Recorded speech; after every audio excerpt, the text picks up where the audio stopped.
Welcome to Analyst Talk with Jason Elder. It's like coffee with an analyst, or it could be whiskey with an analyst reading a spreadsheet, linking crime events, identifying a series, and getting the latest scoop on association news and training. So please don't be that analyst and join us as we define the law enforcement analysis profession one episode at a time. Thank you for joining me. I hope many aspects of your life are progressing. My name is Jason Elder, and today our guest has 31 years of law enforcement analysis experience, with 43 years of law enforcement experience overall. She was part of the group to win the 2010 Herman Goldstein Problem-Oriented Policing Award. She teaches crime analysis for chief executives. She's the former president of the Southern California Crime Analysts Association. She's a stenographer turned dispatcher turned analyst, and she's the current VP of administration for the IACA, and she's always the life of the party. Please welcome Annie Mitchell. Annie, how are we doing? Yay! I had to give myself a little applause there. It's good. Jason, how are you today? Jeez, you're a tough one to introduce there. There was so much that I could pick from, but I am doing well. Thank you for joining me. Thank you for asking. All right. And it's funny, when we talked a couple weeks ago, I was thinking that you'd already been on the show because I had interviewed you when we did the IACA elections bit. Yes. So I was thinking that you were already on the show, and lo and behold, you have not. So you are long overdue to be a guest on this show. And I'm more than happy to be here. All right. So how did you discover the law enforcement analysis profession? Oh, so we're going to start with the law enforcement analysis profession found me. I literally fell into it. So just a small bit of background. I actually came on the sheriff's department in 1975. I'll give you the years and everybody can do the math, which doesn't bother me. I own it. So I had come out of high school and I was in college. I was in junior college at the time. And I did something. I will tell you, it's one of those things in life where I was a little stupid and I got married at the ripe age of 19, thinking that, oh, this is a great idea. And I happened, which it wasn't, but I happened to marry an LAPD officer. I don't want anybody to think there's a lot of terms for like badge bunnies or whatever. I wasn't that person. No one in my family was in law enforcement. He was the brother of my best friend from high school. So it was one of those things where he was working and he was working shifts, and I wanted to be gainfully employed. And my skill set at the time was secretarial skills. So back in the day in high school, they had typing and shorthand, Greg shorthand. It'll be interesting to see if anybody out there remembers what that is or even knows what it is. But it was a full curriculum of different secretarial classes, even like mimeographing and, those things. Well, my mother was an executive secretary, and she just gave me a little bit of advice going into my senior year and said, I'm not telling you to do this the rest of your life. However, if you have these skills, you'll never be without a job. So this proved to be true. So when I was looking for a job, my cousin's wife worked for the Los Angeles County Sheriff's Department as an intermediate stenographer. You had to be able to take shorthand. And she worked at one of the sheriff stations, and it was shift work. The secretaries worked 24/7. Clerks are what we call our clerical staff today, clerical staff. So I said, well, this sounds interesting. So I took the test and I was hired, and I worked graveyard shift, and it was an eye-opening experience. Fortunately, I grew up with 3 brothers. And so at 19 years old in a mini skirt and walking into that environment was quite interesting. And I'm certain that some ladies out there will recognize what I'm saying. But I knew how to handle that environment. I knew how to handle men. And it started me off on this journey in law enforcement. Well, I did that for about 2.5 years. It's interesting that you say that, because shorthand is essentially just a bunch of symbols for the actual words. So with today, everything being emojis this and emojis that, I'm actually surprised shorthand doesn't make a comeback. There are some people that still, I have friends that still do it, but you know what I always tell people, okay, you have probably at work, because they usually order them, is steno notebooks. If people know what I'm talking about, those were for stenographers. That line down the middle of the sheet going vertically was when you were taking, so I would take shorthand for crime broadcasts, right? It would be dictated to me and I would, do it in shorthand and then I'd put it on the teletype. But the line down the middle it basically broke the one page into 2 pages, if that makes sense. Sure. And then I used to take like use of force memos and anything, the captain needed. And then type it up on an IBM Selectric. So yeah, it was an interesting time. And teletype machines, I don't know if anybody out there remembers teletype machines, but those were quite interesting. So I worked for about 2.5 years as a station stenographer and, really kind of got into the world of law enforcement. And I saw a job bulletin for a sheriff's dispatcher. And I looked at it and I said, well, this is very interesting. I've been listening to the radio for, a number of years. And I said, and it makes more money. So, like people That's a good motivator. It was the motivator, to be very honest with you. I knew nothing about it. And so I said, I looked at it and I went, well, I still am going to work shifts and weekends and holidays, but at least I'll be making more money. So I went to the radio room. I worked in an environment that's very different from what we have today, because in the patrol cars, there were no MDCs and there were no handheld radios. We did everything, including we were that lifeline. It was a really it was a tasking job. It was Los Angeles County. So on a Saturday night, you never stopped talking. You just went 100 miles an hour. But I will tell you, to this day, I absolutely love that job. That was my adrenaline rush. Officers like the chase. They like doing things. It was the same for us. So when they went in foot pursuit, they had to grab that mic and very quickly tell us their location and the suspect description and what they were chasing him for. And we had to broadcast that and get them help. So I absolutely love that job. And so my personal life at that time, yes, I had gotten a divorce, such a long 2-year marriage. And then, so in that time period, I ended up marrying a deputy later, who I am now still married to. There's a lot of drama that goes on within our agencies. We are still happily married. Anyway, so when I worked for about 10 years as a dispatcher, and after we had our first child, our first daughter, and we were both working on Christmas, I thought to myself, you know what, I'm just going to go back to being a secretary, because one of us needs that weekends and holidays off kind of thing in a regular stability schedule. at home. Exactly. I didn't want to be at home, but anyway, so I looked around for another job. This is the good thing about, I like to tell people, I said, you did 43 years on the sheriff's department. I said, well, here's the deal. It's not like I worked at one desk for 43 years. Yeah. There's a lot of movement, a lot of places you can go. Well, I looked, job bulletins, and there was a position at the station that I had left, and it was in the crime analysis unit. There was a sergeant there who had him, and there were 2 other stations. It was the California Career Criminal Apprehension. It was what do you call them? I do these all the time. It was a grant. I'm sorry. It was a grant they had received. And so there was a position available at that station for, basically you were an assistant to the crime analyst. I was a systems aide, which was kind of a technical position.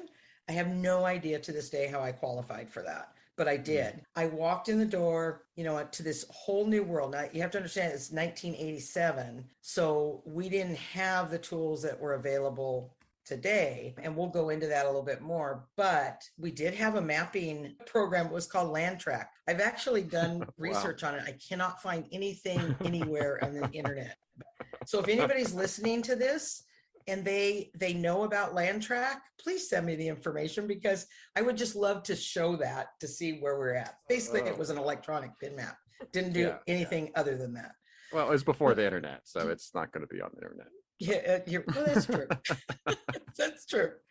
So the analyst that was working in there had come from the administrative side, worked at our sheriff's headquarters, and she actually hated it.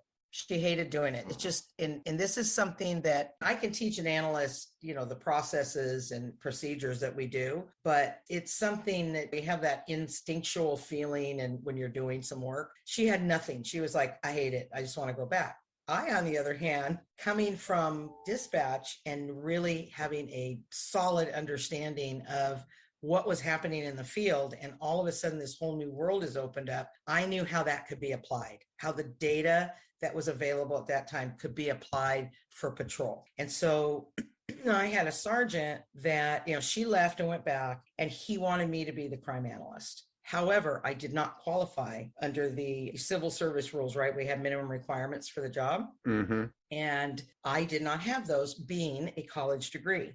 Okay. And so you know what? I wish to this day I knew where he was. Sergeant Bill Miller, if you happen to be listening, which I'm sure you are, he paved the way for me. And for some others too. But he went to our personnel bureau and said, I want to create a career path for people like Annie that are showing an ability to do this job. However, did not have the benefit of going to college. I did have the benefit. I just didn't go. I finished 2 years. And so what they did was they agreed. He sold them on this, and I could exchange the experience on a year for year basis with the college credits. So at 2 years of college, I had to work 2 years, not getting the same pay scale. It was quite a bit less, but doing the work. And then once that happened, I had to wait for the test to open up, and I had to pass the test, and I had to qualify that way. They didn't just let me in the door. Yeah. What was the test questions like? Oh, well, in the Sheriff's Department, we go by civil service rules. And I'll be very honest with you, back then, we just took a basic standard civil service exam. Okay. Yeah, there was nothing. We changed that much later on. We made it very analytical, but that's the way I got my foot in the door. And I think I talked to you about this, that stayed on our minimum requirements. I think it's been about 5 years. They took it off about 5 years ago, but we had a number of people that walked in that way. So okay. It was so very now beneficial. they do require you to have a college degree now? Yes, they do. Okay. All right. So then what did you learn from being a stenographer and a dispatcher that you brought in to being an analyst? Well, one of the things is from being a clerk, a stenographer, a secretary, the data. I understood what data was being entered at that time. And I talked to a lot of clerks today will take the crime analysis class I do. Sometimes they're from very small agencies and they're being asked to do, some basic analysis. And I said, you have to understand, that data. I train analysts that walk in the door with 4 years college experience, a certification, and all those things. And they don't have that in-depth knowledge of how things are entered, where they, what the paper flow is, any of that. And I think that was huge for me. And the other thing was I took like center stage when it came to patrol, and I knew how they were looking for people. So one of the things that I did, I started putting out bulletins. I knew that they needed to have a picture, pictures and vehicles, faces and vehicles. That's what they focused on. And so my product development, because of deep understanding of the field work, that's what I took in the very beginning, and then it evolved. So we're going to the evolution as you asked me the questions, right? Yeah, it's fascinating because I had on the show about a month ago, Lindsay Witter, who's from Tennessee, and she's also came up without a college degree. And when she got her first opportunity as an analyst, which she talked about, is she volunteered to do all the photocopying. But she took that opportunity to basically read and understand everything that was being photocopied. So she understood all the data that was coming through the office. So in a similar respect to what you had, she knew with a little bit of time, she knew the data. Yep.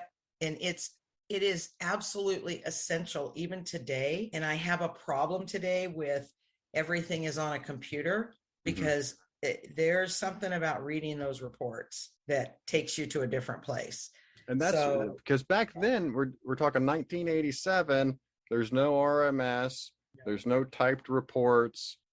What you're consuming is handwritten reports from the officers. Correct? Yes. I will tell you that on the LA County Sheriff's Department, they still handwrite their reports. We do not have they still handwrite their reports. I know that seems strange. Oh man. Yeah. It was, it's so interesting that you said that. because because I do work with agencies, evaluating their crime analysis unit, and it isn't just the unit. I look at everything, and I ask the analyst, well, do you know what the process is like from, when the report is taken in the field, and then what are those steps it goes through once that is entered into the system? Like if you were looking for something, would you know how to go find it? Do you understand all the data that's being put in? And for the most part, it's just a minimum amount of understanding of that whole process. And I think it's extremely important for an analyst to know everything.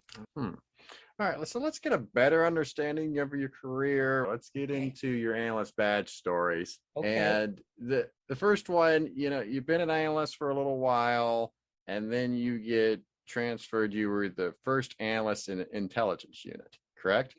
Yes. And I spent time at Norwalk Station in that unit. I think I was there about 10 years. And then, this is Annie. I like change. I like challenges. So I see a bulletin for an intelligence analyst. And so I got that position. And the first day I walked into the office, I sat right in, which is fantastic. Today, I still say you should sit with detectives. They had no other place for me other than sitting with the detectives. And I introduced myself. Hi, everybody. I'm Annie Mitchell. I am your new crime analyst. And I have no idea what an intelligence analyst is supposed to do.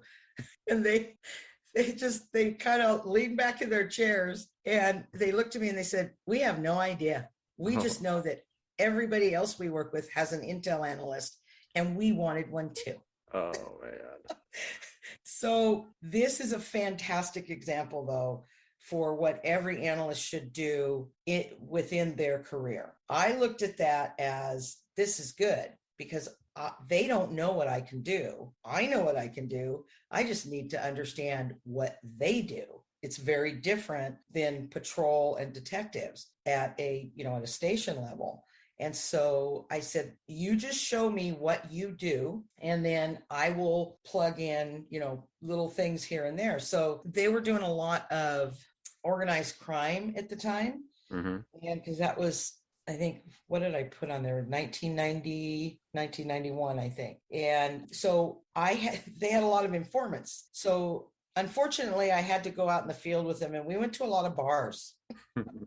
They would be talking to different people. And I just, I said, okay, so we just got some information. Here's a business. Now, I will tell you, LexisNexis just was coming into the picture. LexisNexis at that time was a law library, but they were bringing in other elements. And I, along with one other analyst, they taught us how to do searches in a DOS environment in LexisNexis. So this is great, huh? You're like, why didn't I ask her to talk? This is an amazing history of crime analysis. It was like, what's DOS? Right? Yeah, no, you probably know what it is, but I do. Just think of a blank screen that you just have to start typing. Just for those at home that don't know what DOS is, just understand there's no GUI, there's no interface. It's just blank screen that you start typing on. But it worked. So I started picking up on that. My outside source intelligence was newspapers. We would get from all over the country because we were doing organized crime. So any articles that I would find on the mafia in Chicago, which we're going to our conference, or New York, then I would cut that out and I would put it on some card stock, and then I would write a report, an intel report about like a synopsis of that particular case, and we had card files. So that was my intel side, and I learned. That's when I went to the Fiat training. I got a lot of training. I moved from there. I was on loan to a joint drug intelligence group, which was a task force. It was led by the FBI, DEA. So I did that for a number of years. And so an incredible amount when they sent me to tons of training and gave me my American Express card from the FBI. That's what here you go. This is for your travel. Like, you give me a credit card. So it was pretty exciting. Those were good times. Very, very good. Yeah. So that was my intel years. Oh, and you said you did that for 10 years? I did that. I can't really. Yeah, I think it was. Yeah, because that takes you right up to 2001, right? Yeah. Yep. I did. And then I went back to, because they were disbanding the unit. And actually, they had an opening again at my station, Norwalk Station. So I went back there for a third time and I was an analyst. So I took the application of intelligence and I brought it into everything I knew about crime analysis. And so we didn't label it, but I was doing intel-led policing. Basically, I would put, I wouldn't just do, my maps and my basic products. I would look at my maps and I would say, now I would ask the questions, the who, what, where, why. That's driving the numbers. Yeah. And so I started working closely with detectives. Hey, we've got a lot of vehicle burglaries going on in this area. Any of you guys know anybody who might have just gotten out? Those kind of things. So yeah. I think it made me, a better analyst coming back in. And I still to this day teach that. You have to apply that, because why are you there if you're not applying those types of things? Yeah. No, that's a good point, because I do think as an analyst, and I did this too, so it's not like I'm throwing stones in a glass house kind of thing. I would just produce a report or produce the data and not really understand what was behind those 43 burglaries last month. Yeah. Right. Mm-hmm. So you do kind of get caught in that of just being a data machine or a report machine and not stopping and thinking how you can be truly helpful in that situation. Yeah. And that's one of the keys to being that indispensable person at work, that indispensable analyst. Like, I thought about something earlier before you came on, and I thought one of the things that I will say to analysts is, that you're doing a really good job when you say, hey, I'm going to be on vacation for 2 weeks. And they say, what are we going to do while you're gone? Right? What are we going to do without you? So, that you have succeeded. Right? I have become indispensable. I have become that person. I'm not just throwing stats at you. I'm not just, doing those things. I'm actually like working with you as a team member.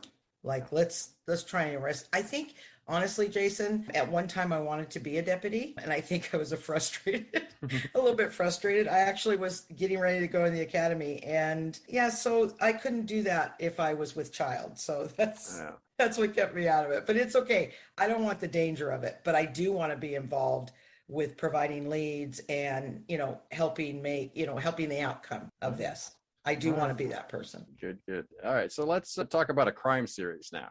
Okay. So this happened when I came back from Intel. So like I said, I applied a lot more things, and we had this crime series going on, and it actually spanned a few jurisdictions. And I had a really good network. I'm going to talk about networking at the end here, but I had such a good network. We all the analysts, surrounding agencies, we all talked to each other often. So it was the MO of it was that it wasn't necessarily unique, and it was pretty easy to follow. It would be a group of usually 4 to 5 suspects. They were hitting restaurants and some fast foods near freeways. We're in California. Right. Mm-hmm. Area I worked had 5 freeways all around it. So I always had crime series that involved those freeways. So, and they were escalating in their violence. They were going in, they were, jumping on counters.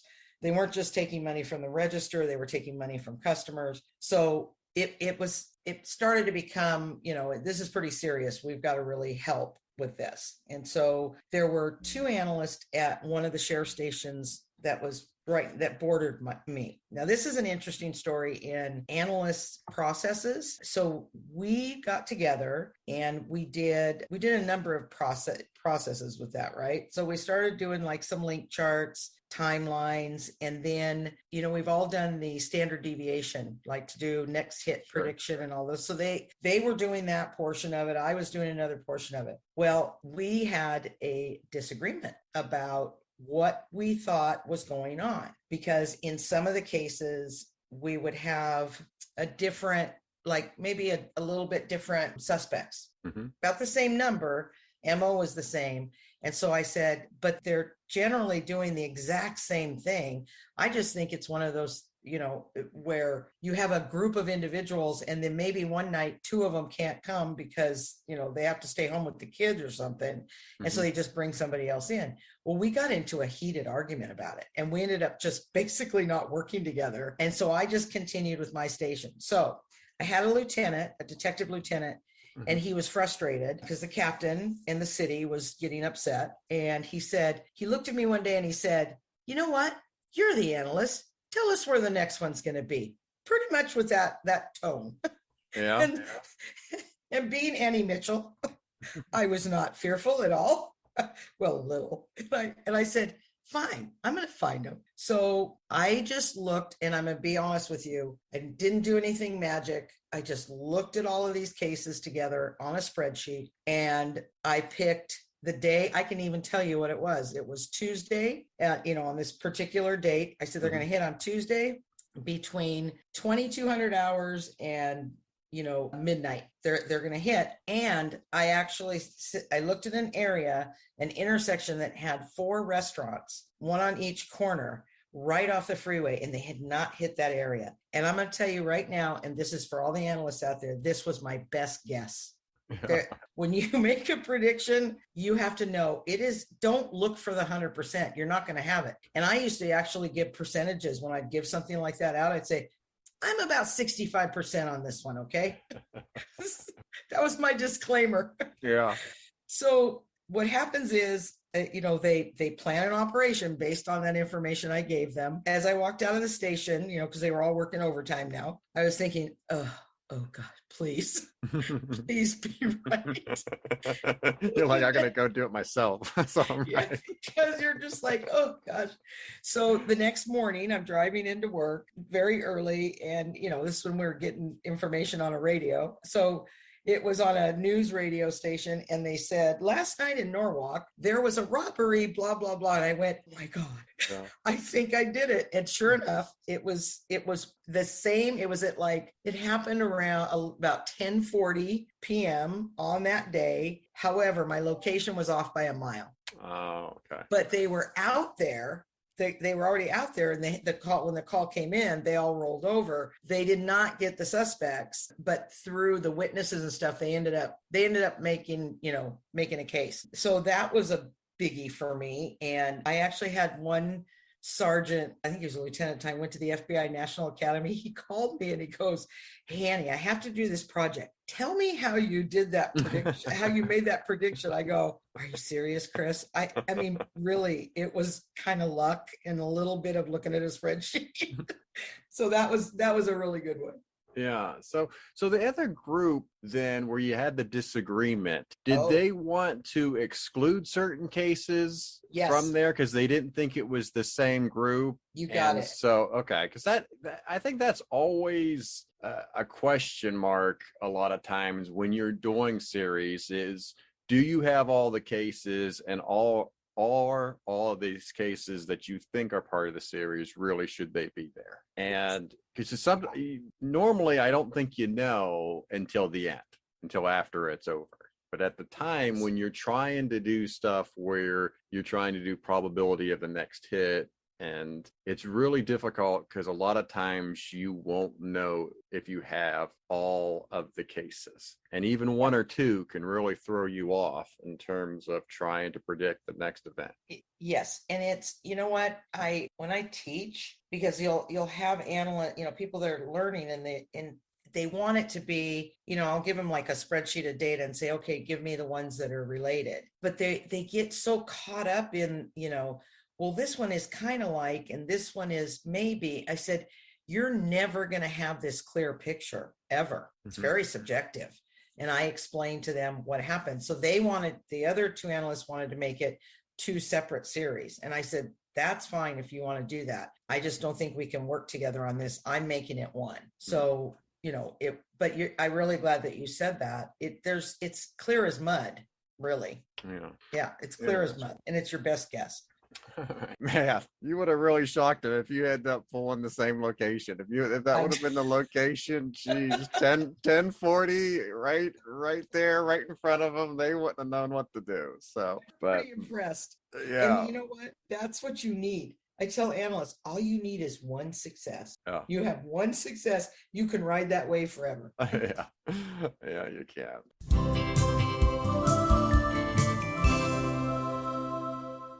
Tammy Michelson here with my public service announcement.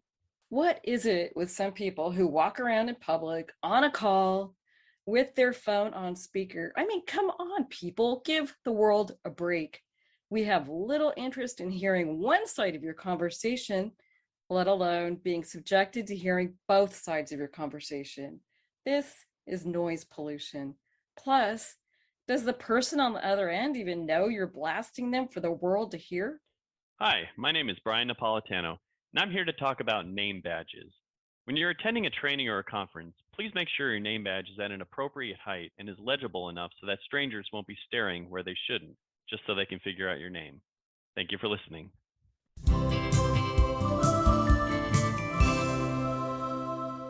All right, Yeah. let's get to the third analyst badge story then. So this is a homicide where you're trying to find Bob. So we have homicide analysts now on the sheriff's department. Back then we didn't. So if there was a homicide in the jurisdiction, where I worked, homicide detectives would come in and then they would work with the station analysts. So I came in the morning, it was about 6 a.m. There's a little sticky note on my computer from this detective that, we had a great relationship. And it said, Annie, you had a homicide in the riverbed last night. Suspect's name is Bob. Find him. Well, okay. Like I said, we had a good relationship. And he used to pit me with those other two analysts that were at the neighboring station. Like if I couldn't find something for him, he'd go, oh, it's not a problem. I'll just call them. They'll know, right? Well, so yeah. I just thought he was playing games with me, Yeah. right?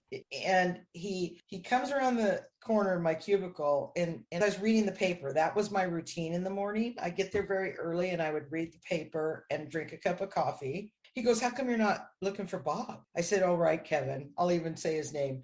Kevin, I have no idea. Are you just messing with me? You're going to tell me, the other two are going to find him and I'm not, whatever. He goes, no, really, I really need you to help me. And I said, oh, okay. So do we got a little bit more than this? And he goes, yeah, I do. So he was a transient and he said he might be on probation or parole. and he might use an address of his aunt who lives in Downey. And I'm just quiet, like, and he goes, no, that's all I got. He goes, well, let's just, in California, we have access to parole data. He said, it's called parole leads. And he said, well, let's just start looking. I go, so I'm going to run Robert, Bob, Bobby. I don't even have a street name. I have nothing. And he goes, well, it's okay. Let's just do it. So I do it and it's, dead end time. Mm-hmm. And he's having me print all these things out. And then he's getting really frustrated. He goes, you know what? You're giving me nothing. And I go, you know what? You're giving me nothing. And I said, look, you know what? You're tired. You have been up all night. I get it. And what I told him was, I said, I need obviously more information. So for you analysts out here, you may or may not know this, detectives and patrol keep little notebooks and they write notes in those notebooks. If you didn't know that, and they still do that today, I said, just make me a copy of your notes. Because as an analyst, we see the picture a little different than they do based on data, right? He might have something in here that he forgot to tell me. So I said, make me a copy of your notes, go home and go to bed. And I said, come back and hopefully I have some. He goes, you know what? You're right. I'm sorry. It's a good idea. So he leaves and then I go back to my coffee and newspaper. But I did start doing a little bit more, but there wasn't much. Mm-hmm. He comes back about an hour later. I go, you didn't go to bed. You didn't go home. You didn't go to bed. He goes, no. He goes, patrol brought in another transient that had more information on him and he's in the interview room. And I said, oh, this is great. What do you got? Okay. The guy's name, yes, Bob is his name. He definitely is on parole and he definitely lives with his aunt in Downey. And I said, we got nothing. He goes, what'd you do? What'd you do with those, all those things you printed out? And I said, I shredded them because you kind of were getting on my last nerve. He goes, well, we got to do this again.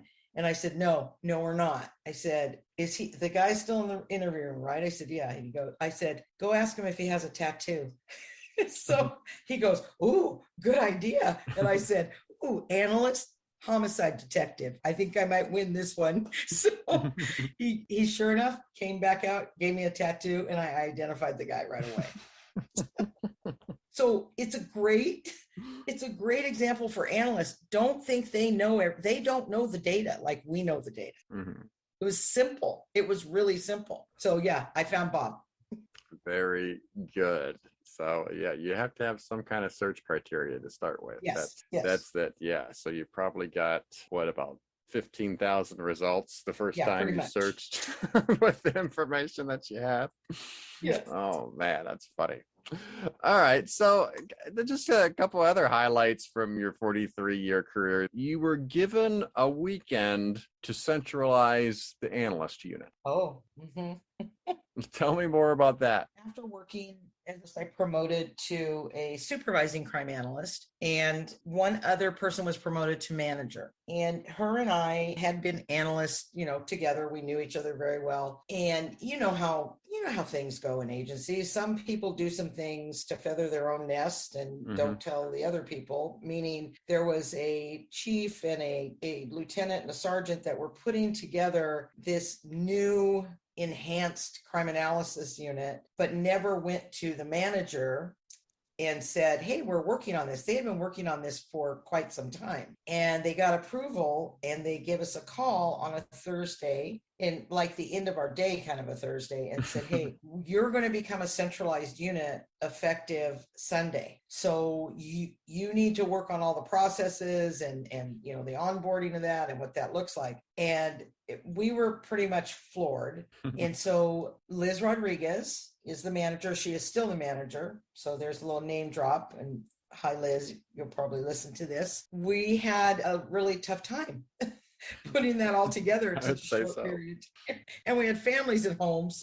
But I'll just say just briefly about this is that when this happened, we kind of took the challenge and we started thinking about all the things that hadn't been done with these 27 crime analysts that were at a lot of different locations. And we knew that there was some training that needed to be done. We needed to have some conversations with their captains at those units and how are things going? How can we improve? Because now we were their direct supervisors. In the past, the captain, lieutenant would be my supervisors. So now we were taking it over. However, this was a good thing. At the end of the day, the process wasn't done well. And I will tell you that the analytical unit grew from 27, and they have over 80 analysts today on the Sheriff's Department. I'm not going to take credit for that. The only thing I'm going to take credit for is we did bring them together in a more cohesive way and provided them with a lot more training and mentoring. And those analysts just took it and ran with it. And because of the work they were doing, not anything that we did, they were becoming that indispensable analyst, to where each unit, they were the ones that would budget for more analysts. We didn't have to budget through the unit. They said, we need more analysts. Homicide had nobody. They now have 7 analysts. And that was because of the work that those analysts were doing and still do today. Okay. So centralizing at this point is just in terms of structure and not physically being in one location. Yes. They're all over. It's a huge county too. Okay. So I did a lot of driving back then. Yeah, I would imagine that you established some standards as well. Well, yes, we definitely did. And then I became the training coordinator and brought in, all the new analysts, and they developed a training curriculum. So yeah, it was all that stuff that we just talked about. Mm-hmm. I just said, this is how you should be an analyst. I just based it on what I was doing and what I knew was successful. And then I helped anybody who, needed more help. Yeah. So it's always 27 people. It's just hard to get everybody on the same page and to get them to follow the same standards. Because after a while, everybody does their thing a little bit differently. And to have everything look the same look and feel and the same process, it's very difficult to get everybody on board. Yeah, I can't say that each analyst didn't have their own style, or we didn't tell them, like, the bulletin template looked the same, but for the most part we let their unit commanders drive what it is that they wanted, right? And so a lot of times they would go through us. They would call us and say, can you maybe have them do this or show them how to do this? I'd like to see that. But each unit could be a little bit different. We gave them license to do that. So that's interesting. And I think you had a pretty good attitude about it, because I know I would not react well if I was given that task late on a Thursday and said by Sunday, you have to have something. I would have not responded well to that. And it sounded like you accepted the challenge and certainly put your best foot forward. So kudos to you and Liz for doing what you could when you could. Well, it's not like we didn't, when we hung up the phone, didn't have a few things to say. Definitely. That was not, there was some other big, there was a lot of potholes along the way, one of the things that was so difficult was, timekeeping. I won't even go into that, but what frustrated me the most is like, this happens, the next week starts, and we're still working on this really hard. And analysts calling me and complaining to me, well, why didn't you do this? Why didn't you have it? You know what I mean? And I did kind of lose it a few times. Yeah. It's like, give me a chance. Okay. Yeah. So you're there 43 years. And I know, as you mentioned earlier in this interview, it wasn't as if you were at the same desk, but you were still going to the same general place. You were still had the same employer for 43 years. Yes. How did you know it was time? It's funny. I went to lunch with some friends today and we just had this kind of a conversation. So I did start as a teenager. So in order to get the most out of my pension, I needed not just the years, but I needed the age. So I actually went out about 2 years earlier than getting my maximum. Right. But I did reach a point where I just said, okay, I need to be done. There were some stressful things happening and I was never a stress puppy. And I was finding out that there were things happening that I just needed to, okay, it's time for me to just step out. So that's how I pulled that plug. But like everyone knows, I still have remained in the field because, they said, oh, you didn't retire. I said, well, no, this is retirement. I am I control what I do. It's not driving to Los Angeles County a round trip of 64 miles a day. I said, but I'm passionate about this job, about this profession, and I love it. I love talking with analysts. I love that there's so much out there now that there's not a foundational piece for analysts. I try to provide, look, you've got to establish this before you can go over there. So I love it. I love what I do. I just really enjoy it. So I stayed in it. So I'm semi-retired. Yeah, because you're still teaching, you're still consulting, you're still active in the associations. So you're still there. You're still here with us. Yeah, for a while. I don't know how long. I don't know when to pull that plug yet. Yeah. All right. So I want to get to the point now, just talking about deficiencies in law enforcement analysis. So certainly 31 years as an analyst, and then you're traveling the country now teaching and consulting. So from your vantage point, what are some of the major deficiencies you see in law enforcement analysis today? Well, first of all, we're a little more in the forefront than we ever have been, right? Because these chiefs, go to a lot of conferences and there's a lot out there about, data-driven approaches and, they have a lot of ideas for us. Right. So that's good and it's bad, because what I see is you have a chief or a captain that comes back and they, talk to other people and now, oh, their crime analyst does this.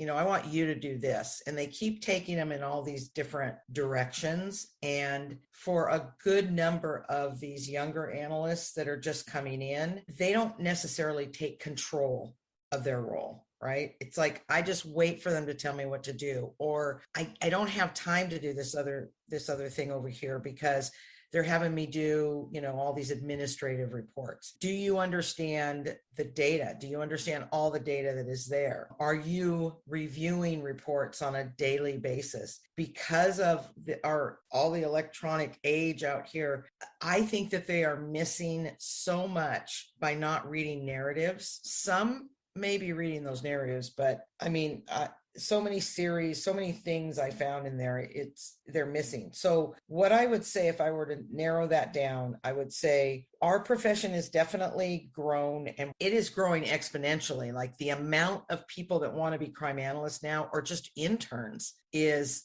quite big. Like the interns are having a hard time because it's like the market is being flooded. However, what they aren't doing is saying, okay, I'm going to walk in the door. I understand the data. I understand what are the types of things that need to be pushed out to all the different stakeholders, right? Identifying that. This is that foundational piece. I think they're missing that. And so they walk in and they wait for somebody to tell them what to do. And I said, you cannot do that. Most of those people have no idea what you really can do. You have to show them. So I see a lag in that area for them. And I hope, I've had so many people say to me, I never really knew about all of this, all that foundation stuff. And it's helped a lot of them. So I think that for me, and I will say one thing about the records management systems out there, all the new vendors. I don't like these record management systems. That's the one thing you're going to say. I don't like any of them. I don't, Jason. I'm not kidding you. Like, we have to work with them. Lori Velarde is there's another shout out to somebody. A lot of people know Lori. Keep on dropping those names. It's good. Yeah, I'm a name dropper. Yeah. But Lori and I go together because we have two completely different skill sets, right? I'm more tactical. She's that automation girl. Jason, you would appreciate that. Yes. So I say, you need to automate those reports. Right. Yep. And here's Lori Velarde here to help you do that right now. Yeah. So yeah, the RMS, so we have to work with these different systems when we're helping, and we're just shaking our heads. I think they're only getting maybe half of what they should be getting. So is all they're getting is reports from the RMS and not dealing with back-end databases, writing SQL and the like? So is that why they're only getting a short portion of it? Yeah, because there's a learning curve on that. Yeah. Right. There is. I mean, like I've been working on, teaching myself SQL, but it's difficult for a lot of people. It's difficult for me. So I know some analysts just kind of give up and just do the basic stuff. Do you think there's too much data? That's a really good question. And I guess what I mean by that is, you're thinking about when you started, you were working with the detectives, you were reading the reports, you were interviewing with the detectives, asking questions back and forth. And today, not only do you have all this data that's in a records management system at your disposal, you have everything that's going to be in the CAD. You have everything that you have access to at your city. And then you're going to add the social media aspect to everything. And it's so much data to try to consume and identify different things that it just all becomes noise. And because there's just so much data. That's a very good point, because I agree with you on that completely. And they're overwhelmed. I think they're overwhelmed. Like, what's important? Yeah. So I think you have to prioritize. I think that should be something that, is a takeaway from this. Like, prioritize what you have and what you need to do first, and then the other stuff can come. Well, I think too, you have to delegate. So analysts have to do various roles, right? But it only works well if there's a good documenting system or a good communication system back and forth, right? So you can have 4 or 5 analysts working all the different avenues of data, all the different sources, but you all have to communicate to one another so you can all connect the dots to what's going on. That's the difficulty.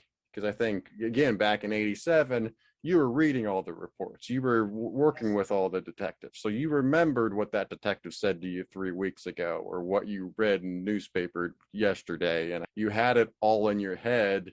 But now there's so much data, there's not possible for someone to keep it all straight. And you brought something up that was interesting about, like, I kind of look at it like things being siloed. I don't like a separation of, like, let's say you're a large agency and you have your intel analyst, then you have your crime analyst, and then you have, I don't care for that model. And you just kind of said something that prompted that in me, where, I mean, I always said, so don't you think I should know what the intel analyst knows? Because they're looking at, offenders and so do they know the crimes that are happening over here and maybe they're related? I mean, I think there's a disconnect when they do that, when they separate all the analysts out. I don't like that either. And there's already this whole idea of need to know in the intelligence world anyway. Yeah. So yeah.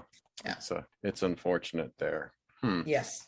All right. Well, we're not going to solve that one today, so we'll move on. Let's talk about the IACA. And I'm smiling because you're currently VP of Administration. And I've talked about this on the show. You and I were part of what I've deemed the worst presentation ever. And that was, I forget what IACA conference it was. The last day I did a video montage at the conference and everything went wrong with that presentation. My laptop ran out of battery. I interrupted the previous speakers. The video, I think, quit working on me. And you gave me a squirrel video like 2 minutes before I was supposed to go on. And I was, oh my goodness. And then I had somebody instant message me right in the middle of the presentation. It was by far an example of what not to do. So it was a don't be that analyst moment of giving a bad presentation. That term, don't be, right? Yeah. It was, well, okay, so when the way I came into IACA, it was very similar to the way I came into crime analysis because I received a phone call one day from Christopher Bruce. Yeah.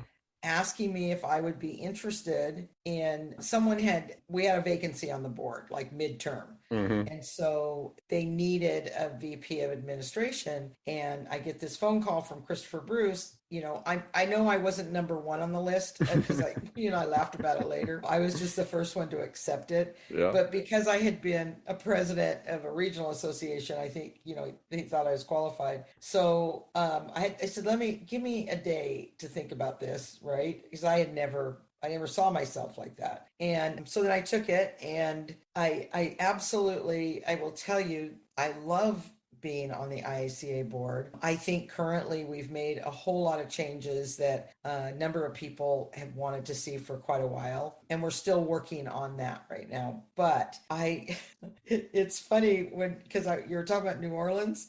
So that was the first conference that I was going to as a board member, and Jim Mallard was the president. And because he was in Florida and there was a hurricane. Yes.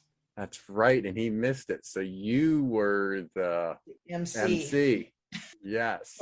But it couldn't have been at a better place because I love New Orleans. Yes. And I packed in my bag my Mardi Gras queen crown and beads. And I just, once I got on that stage, I loved it. Right. Yeah. And and just for those that don't know, Annie puts on a legendary Mardi Gras party. Yes, they do. Yes. From what I hear, I have not been there, but I have heard legendary stories of this annual event. It is. It's a good event. Yeah, I don't know if you remember, Jason, but every time I'd walk into be on the stage, I would yell, "Who dat? Who dat?" Yeah. Everybody liked that though. Yeah. It was good.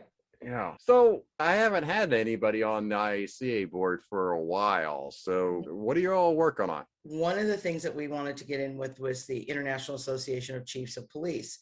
We do attend their conference every year. We have a booth in the exhibitor hall that is well visited, and it's kind of exciting. And we're always looking for things to push out so that all of our members, executive staff, have that message and what we're doing, what analysts are doing.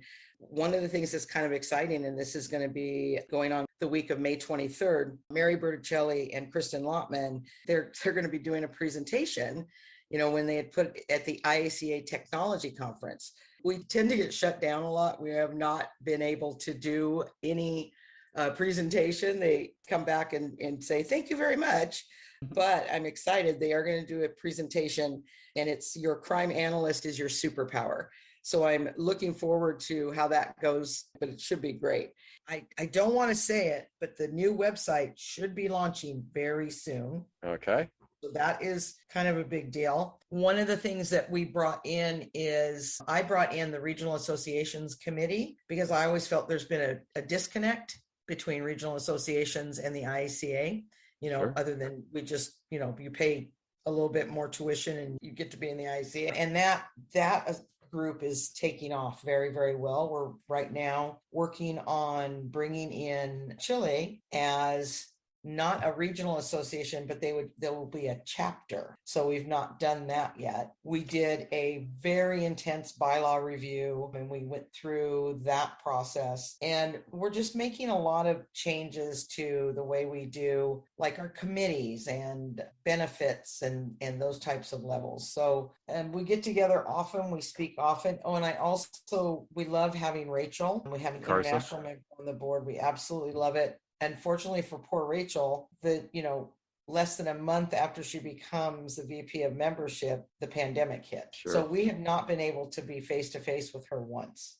So I didn't think about it that way. You're right. Yes. Yeah. So she will be in Chicago, and we are all very, very excited about that. So, excellent. So yeah. just, you mentioned Chile. What's the difference between a chapter and a regional association? Well, I just said, we're going to bring them in as a regional association. And then we started talking with some people at IACA, and they said, because of different like banking laws and, there's so much that comes into this, by the way, we have ours as chapters. And then before this, I was just reading, they have a toolkit for it, like how you bring them on. I couldn't sit here and tell you everything, but they said you should bring them on as a chapter because of all the different, the different laws. It's different. Yeah.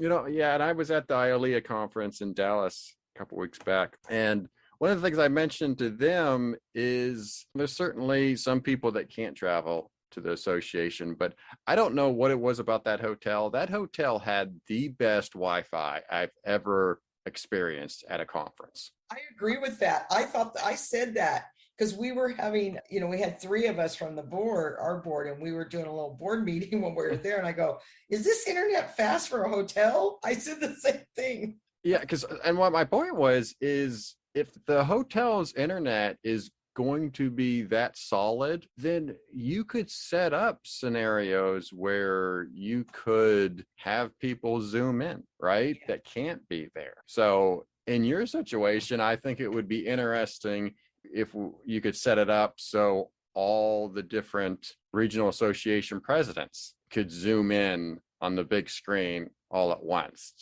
if not anything, just to have their presence there all at once. Oh, do you mean at the conference itself? At the conference in Chicago, big stage, you have all the different regional associations present on a Zoom call. Not that I expect them to all talk all at the same time, but the sheer presence all being there at once to be recognized would be really cool. You know what? That is a really good idea. I really do like that. Chicago is a union town, and it'll be interesting. Like, it has to do with like the bandwidth that you use and all that. Yeah. But I kind of think that would be a super thing to do. And I don't know if it was just that hotel in Dallas, but I was really impressed. So we got Chicago coming up at the end of August, which I'm super excited about because Chicago is one of my bucket lists that I have not been to. So I am really looking forward to that.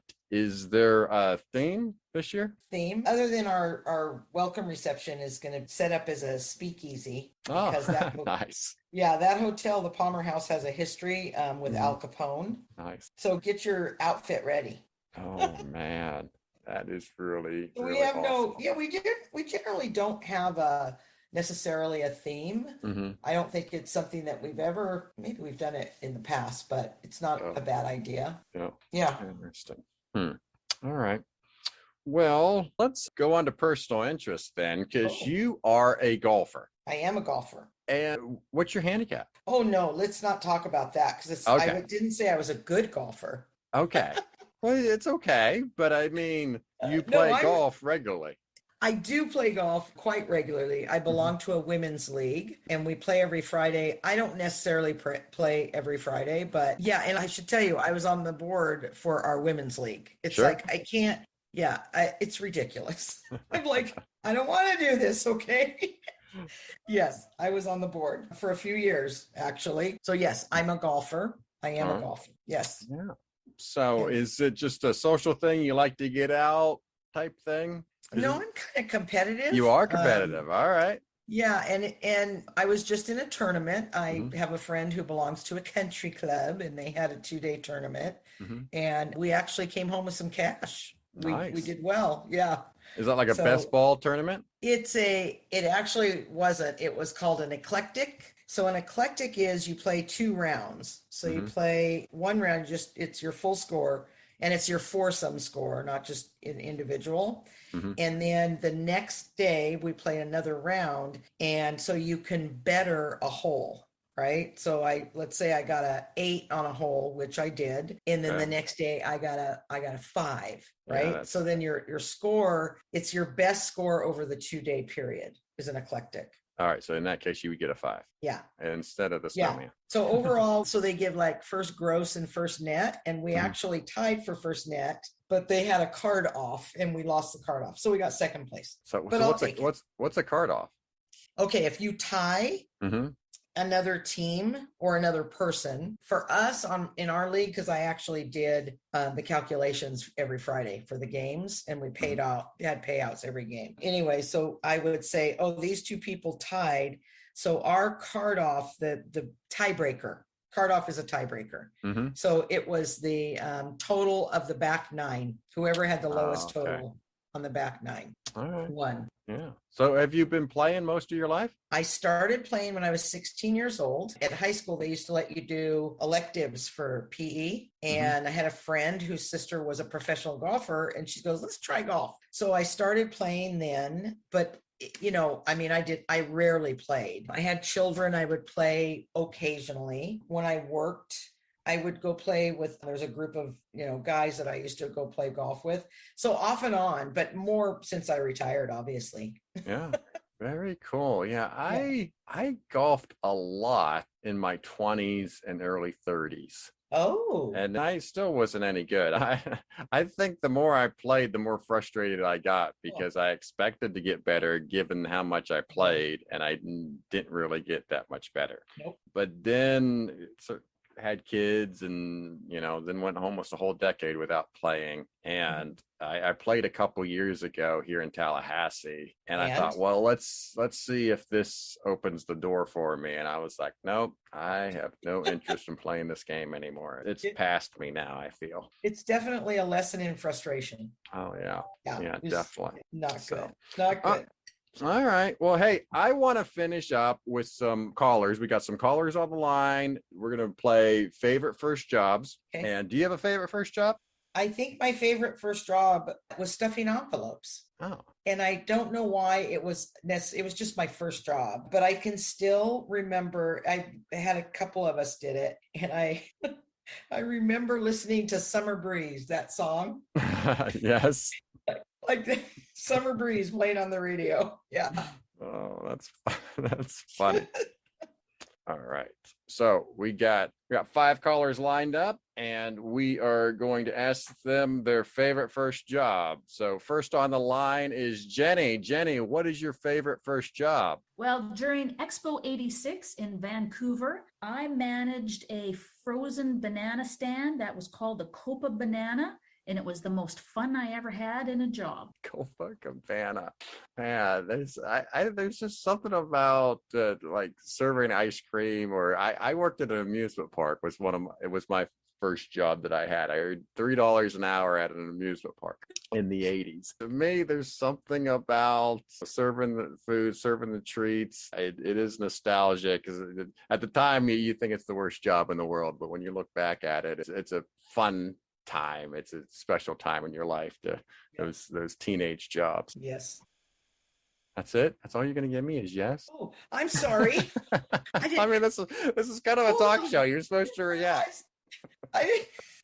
So what was the amusement park? You're in Florida. It wasn't Disney World, was it? No, this was when I was in Pennsylvania. So I'm a PA boy. Oh, so was it Hershey's? It was Conneaut Lake Park. It's in northwestern Pennsylvania. And so I flip burgers for them. But every once in a while, they would say, hey, go make cotton candy. They need help making cotton candy, or go work this custard stand or whatnot. You would get rotated around every once in a while. And so I was 14 years old, and it was just really awesome I have a question. What was your uniform? What did it consist of? So the uniform was khaki shorts with a teal collared shirt. Like a polo shirt? Yeah. No hat? No hat? No, there was a hat. It was white with the Connie Lake Park logo on it. So that was one of my favorite first jobs. So Jenny there serving ice cream, I totally relate to her. All right. Next on the line is Kristen. Kristen, what's one of your favorite first jobs? So one of my favorite first jobs was working at a pizza place. And while I hated working with food, I loved the little challenges that I was able to set for myself to keep myself motivated. I'm going to comment on my partner on the board, Kristen. Like, really, she sounded very smart there with, I love the challenge of making pizza and going with either pepperoni or sausage. No, it's like one of those things where in an interview you ask for a weakness and you totally turn it into a positive. Like, that's exactly how she sounded there. She's like, I hated the food industry, but I made it a challenge, so it was good. Whatever, Kristen. Awesome. All right, next on the line is Erin. Erin, what's one of your favorite first jobs? During college, I worked at the airport information desks in the mid-2000s, and I'm not a customer service person, but it involved a lot of problem solving. As you can imagine, people at the airport have a lot of problems. But while I was there, I worked with a then yet to be identified serial killer. The Phoenix serial shooters were very active during that time, and one of them was a janitor at the airport who I worked with and just casually talked to. And then when I moved to DC is when they actually arrested him and he was prosecuted. But yeah, so I worked with a serial killer at the airport. Now that is a crazy story right there. So I can't say that I ever knowingly talked to a serial killer when I was in my favorite first job. So that's pretty impressive by Erin. Not to mention scary. My daughter was going to Arizona State during that series. Yeah, that's really scary. Yeah, but I think it would be really cool to work at an airport. Oh, yeah, I could see that. I could see there being a lot going on. I mean, none of them seem very happy, so it must be miserable. But I would think maybe when I retire, that'll be one of my retirement jobs. I'll work for like 2 months at the airport and then be like, oh, F this. I'm out. All right. Next on the line is Steve. Steve, what's one of your favorite first jobs? Favorite first job, 16 years old. I was working for Jack in the Box, and I was working on the midnight shift with another guy, and Jack in the Box was open 24 hours a day. So after the drunks stopped coming in at about 2:00 in the morning, our job was to clean the place up, and we would clean the place up and then spend the rest of the time inventing hamburgers. I can't say that any of them, made it into production line, but we sure had fun doing it anyway. Oh, so that would be pretty cool to just sit there and create new burgers at a burger joint. I would want to do that, just to create new ones. Never worked in the food industry. None of this sounds enticing. You didn't? Man. No. Wow. I never did. And I'm glad I didn't. I don't think I'd like it. I don't know. You would do awesome as a server. I'm an awesome cook, though. Yeah, well, I mean, you're so personable, and I could see you working at a diner. I could do that. And just knowing everybody, knowing all the locals coming in, and and just being so personable, I could see you doing that. But Jack in the Box, it's been a while since I've been in Jack in the Box. They have the best tacos that isn't real meat. What is it? I don't know what it's made out of, but Jack in the Box tacos, there's something about them. But they're not real. Do they advertise that they're not real meat, or you just question what kind of meat product mixed with something else? Oh, okay. That's a nice visual. And they're very greasy. Oh yeah. So, and I don't know, I'm trying to think, I don't think Jack in the Box are nationwide, so I'm not sure how many people know of Jack in the Box, but I don't even know how to really compare it to anything. It's just a burger joint, really. Yeah, it's just a drive-through burger joint. Yeah, so we have a lot in California. And I think their mascot is what? What is that? I don't even know what that mascot It's a is. clown.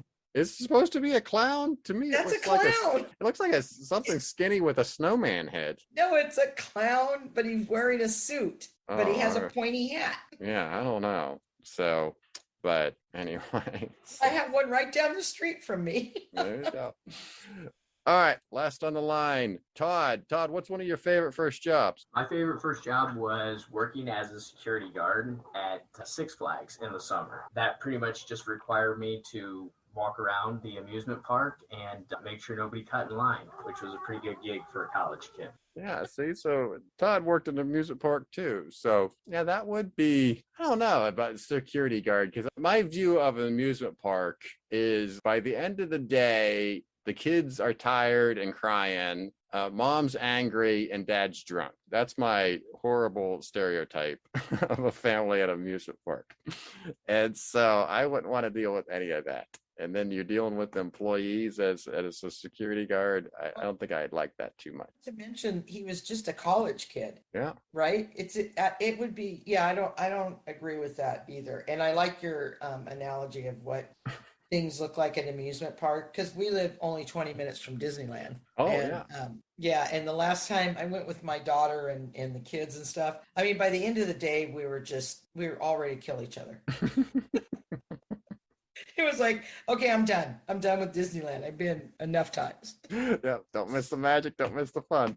Yeah. Yeah. I love it. But all right. Well, our last segment to the show is Words to the World. And Okay. Annie, this is where you can promote any idea that you wish. What are your words to the world? it's hard to just do one, but I love to become a master of your domain, take control of your role. And one of the easiest things that you can do as an analyst is your most important asset, network, because we're better together.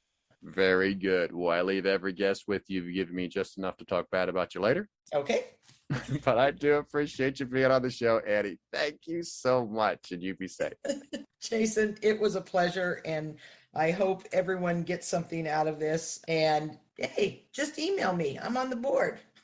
All right. And we'll put her email address in the show notes. So check it out. All right. Thanks, Jason.